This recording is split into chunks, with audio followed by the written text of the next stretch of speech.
بسم الله الرحمن الرحيم. اليوم انا راح اشرح كيفيه تحمل ماتش الدوري المصري 2015 لبيس 6. ما عليك بس انك تنزل الاوبشن فايل هو البرنامج ايجيبت ماتش 2015. هتلاقيهم تحت الفيديو من منتدى ميكانو فوريو.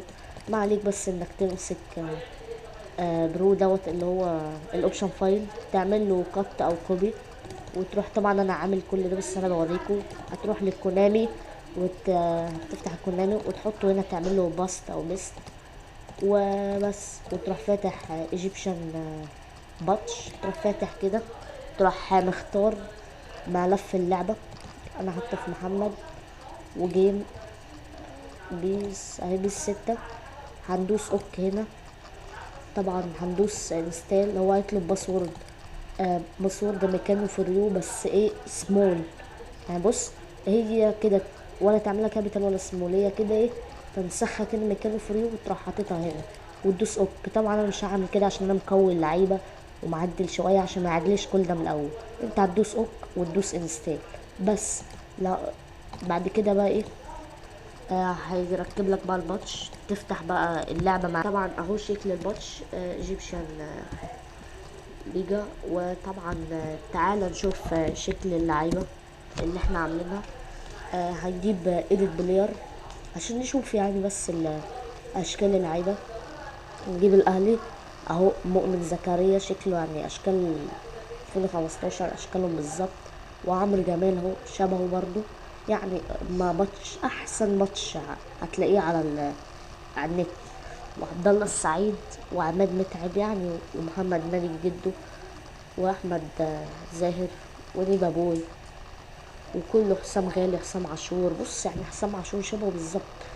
ورمضان صبحي بتاع وقفة الكورة، وتريزيجيه، كريم بامبو، موسى ايدان، وباسم علي، فراشة، كله يعني، وشريف حازم، وكل وادي شريف اكرام اهو، الحارس العظيم حارس النادي الاهلي.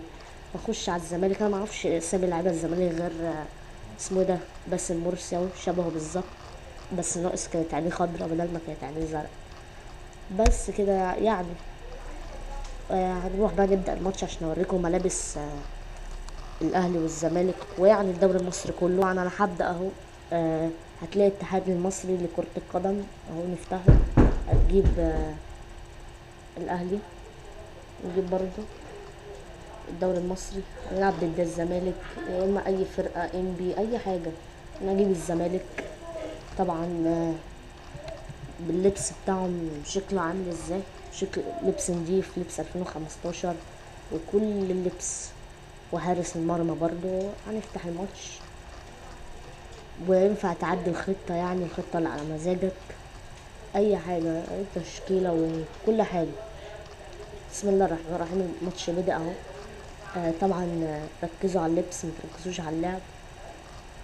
اللبس يعني لبس نضيف وبالراعي الرسمي بتاعه شهينة وكده. انا حبيت بس اوريكم اللبس من جوه، عشان يعني اللي بيقول انا مش هحمله ده لبس وحش، لا انتوا شايفين اللبس اهو من جوه. الراعي الرسمي جهينة وجي تايد واتصالات وكل حاجة. والزمالك برضو الراعي الرسمي بتاعه بيبسي. السلام عليكم ورحمة الله وبركاته. اي حاجة هتلاقوها، اي حاجة هتعوزوها هتلاقوها اسفل الفيديو. السلام عليكم ورحمة الله وبركاته.